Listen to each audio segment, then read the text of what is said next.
Hickok 45 here. Welcome to the Hickok 45 Talks channel. Thought I'd talk to you a little bit more about Mike Venturino today, since I can do whatever I want in a Talks video. Okay? And I think he deserves one. This is the book I held up in the tribute, I guess, Shooting Colt Single Actions. Look at that beauty. Isn't that a pretty cover? Yeah. Got him on the back with his wife Yvonne dressed up in old style clothing and everything. And I think this was his first book. It was his first book, kind of a tribute thanking his wife Yvonne there early on. I don't guess I'm violating any copyright laws, am I? Might be. Published by MLV Enterprises, yeah, 1995. So great book, out of print. But so when I talked about having read so many times, fell apart, and this one's falling apart too a little bit. My second copy, and I'm thinking I had maybe my first copy was a hardback, and that's what it was. It fell apart. I know I had a hardback, I think, in it at one point. But anyway, yeah, this is the book, and some of you may not know him at all, of course. Many of you, probably younger people or whatever. And if it's about firearms you're not as interested in, that makes a big difference, right? So think about when you hear people mention a lot of the old gun writers, whether it's Skeeter Skelton or Jeff Cooper or Bill Jordan, you name it, Elmer Keith. It may not mean a lot to some of you, but if you can relate that to, I don't know, maybe some of your favorite video makers or books you read today on the AR-15 or something. A book, maybe there's I don't know, you're a SIG fan, or a Kimber fan, and some gun writer that loves those particular firearms, that really gets your blood going, when you read something that they've written, or when they talk, you listen, that kind of thing. Well, that's the way it is with whoever, John Taffin or Bill Jordan, Elmer Keith, you name it, Mike Venturino, if you maybe you're a little bit older. But this is the kind of thing that got me into it. And I mean, I was already a cowboy, and I liked this stuff, so I was ready to be to be encouraged. Of course, I didn't need Mike Venturino to enable me. I was busy enabling myself, of course, with firearms and these kinds of firearms. And I had a Ruger 45 Colt when I was just not even out of college yet, just about out, and I had never heard of, well, Mike Venturino probably hadn't written an article of that by that time, unless it was that first one he wrote as a college project, I think. So I wouldn't have known about him or a lot of the gun writers. So I was on the path already, but I had some folks help me along there a little bit, and didn't have videos, that sort of thing. Had to read them written words. Yeah, which is hard when you're like me. Anyway, I thought maybe you'd appreciate whether Colt Single Actions or these sorts of firearms are your favorite or not. I thought you could relate to this, as I mentioned somewhere, as I was talking about in a Sunday video or the tribute or whatever. You can relate to being really interested in a firearm, particular model or something, and looking for it. And you just have the fever, for it. But anyway, this is how he starts out the introduction. Keep from finishing off this book here, ripping it up here. He says, as a youngster in the 50s and early 1960s, I grew up on a diet of Western TV shows, ranging from Roy Rogers to my all-time favorite Cheyenne. With an intense interest in guns, even at that early age, I noticed that all these cowboy heroes seemed to be shooting only one type of 6-gun. I called it the cowboy pistol, but its real name was the Colt Single Action Army, often otherwise referred to as Peacemaker, Equalizer, or Frontier 6-shooter. Growing up a bit, I began to read all I could find about Colt Single Action Armies, how they actually evolved from their earlier Cap-A-Ball percussion revolvers, and how they were still in production even then. By my 16th birthday, I could tell you what barrel lengths they were offered in, detail most of the calibers for which they had been made, and describe the finishes and grip styles available as options. However, all this knowledge came without ever having once laid eyes on any Colt single action Army revolver of any vintage or caliber. You see, I grew up in the coal mining area of Southern Virginia, West Virginia, where there was an absolute dearth of cowboy guns. Smith & Wesson and Colt 38 Specials there were plenty of, and even large frame Smith & Wesson 44s and Colt New Service 45s were about. But Colt single action Armies were as rare as honest politicians in that part of the world. Then in May of 1968, shortly after my 19th birthday, something happened to change my life. And I'm only going to read about one more page, so this isn't a 30-minute read. I had his 19th birthday, something had changed my life. I had finished my first year of college and was working a summer job hustling freight at a local storage and transfer company. One of my high school buddies and a shooting crony named Mike Butch also worked there. He was standing with one of the truck drivers and called me over saying, "Hey Mike, Jesse here says he owns one of those Cowboy 45s you're always talking about." I was thunderstruck. Not only had I never seen a Colt single action Army, but I had never talked to anyone who had. I quickly asked Jesse a bunch of questions. What barrel length did it have? Was it blue and case colored or nickeled? Was it first or second generation? Jesse said, "Hell, I don't know nothing about no generations. It's got about a 6-inch barrel and it's 45. I practically begged him to bring it to work and show me, and he promised to. But a couple of weeks went by and he always said he forgot it. So I began thinking he was just being windy and didn't really own a Colt single action 45. Then one payday Friday, just after work, Jesse called my house. He said, "If you want that Colt 45, meet me in front of the docks and bring $100. I nearly broke my neck getting there. Desperately, I hoped it was actually a Colt single action Army and not some foreign-made copy, or worse yet, a double-action New Service.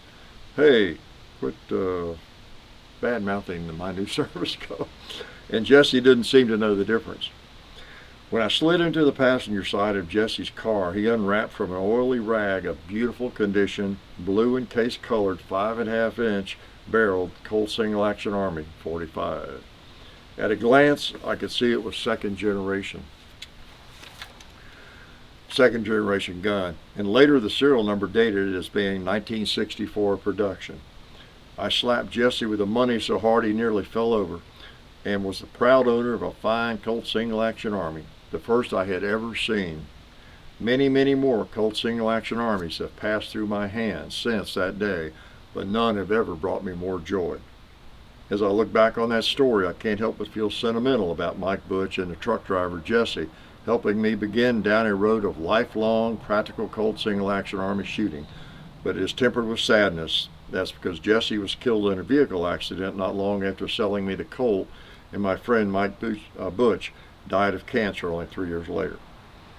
So anyway, I kind of paraphrased that story in the Mike Venturino tribute we did on YouTube, and mentioned how we can, I think all of us firearms collectors of anything that we really enjoy, collecting or riding, shooting, whatever it is, can relate to that, where you get the hots for something, you get the fever, and you just really want one of those. You've studied it, but you can't find it. There's not many available, or whatever it might be, and that was kind of the case with Mike. So I could really, when I read that first introduction, when I bought the first copy of this book, I thought, oh yeah, I got it. I understand, man. I get it.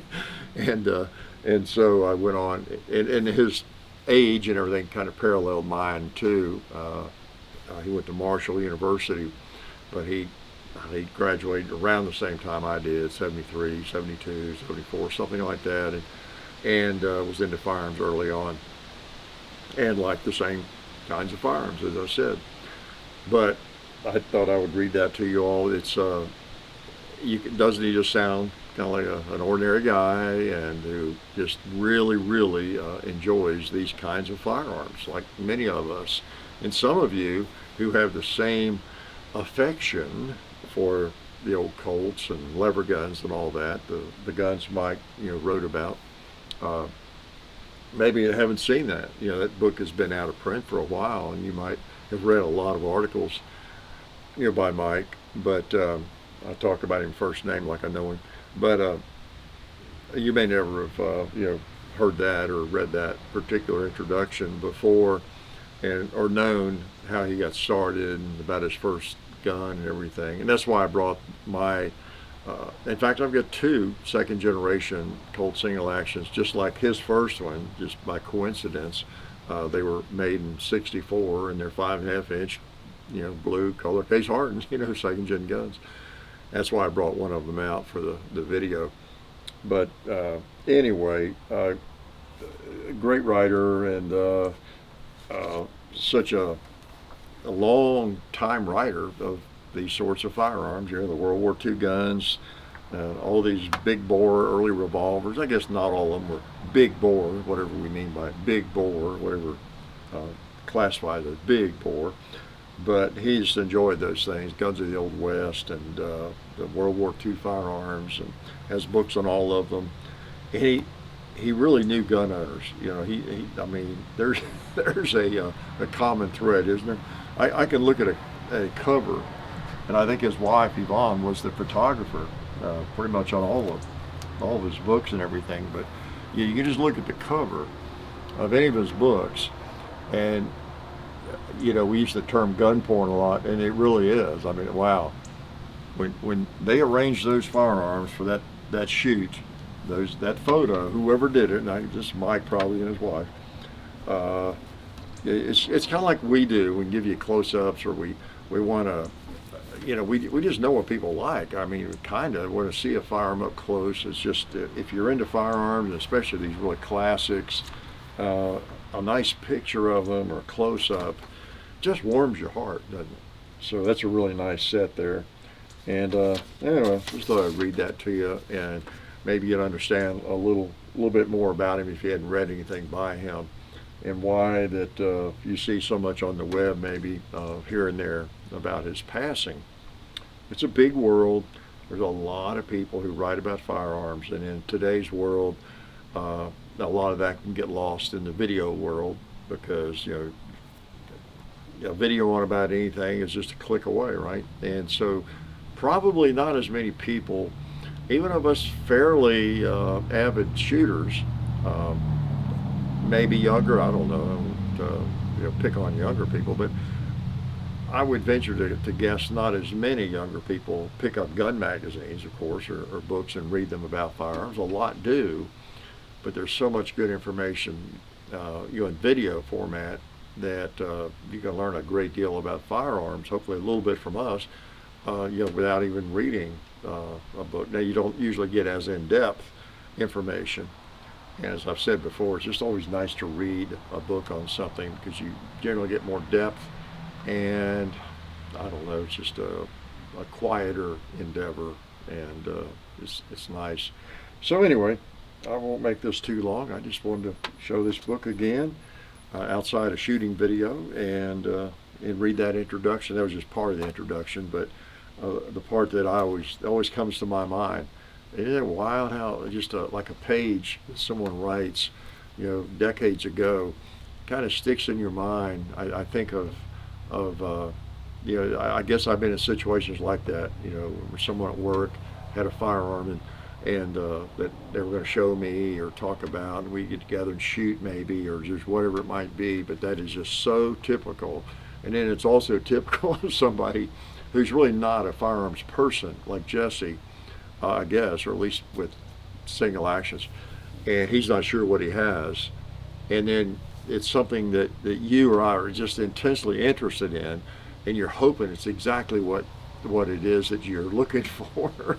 But you can tell he's not sure, I don't know, it was some old cowboy gun, I don't know what it is, I don't know what he's at, I don't know nothing about no generations or whatever, and so we all kind of relate to that, I think. If you're a firearms person, if you're a firearms enthusiast, now if you're just, again, somebody who doesn't really care much about firearms, you're wondering why you're watching this.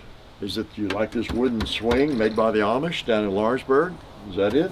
Maybe that's it. This is a great place. I come out here and read a lot. And sometimes Slamfire will get up on the swing. That's another story. Okay, I got to stick to one topic, but I got some stories about this swing I could tell you and about slam fire. So I'll save that for another day. So anyway, good to talk to you. You're kind of quiet, but I appreciate you coming around. I don't trust just anybody on my front porch, but today made an exception and let you all in. Life is good.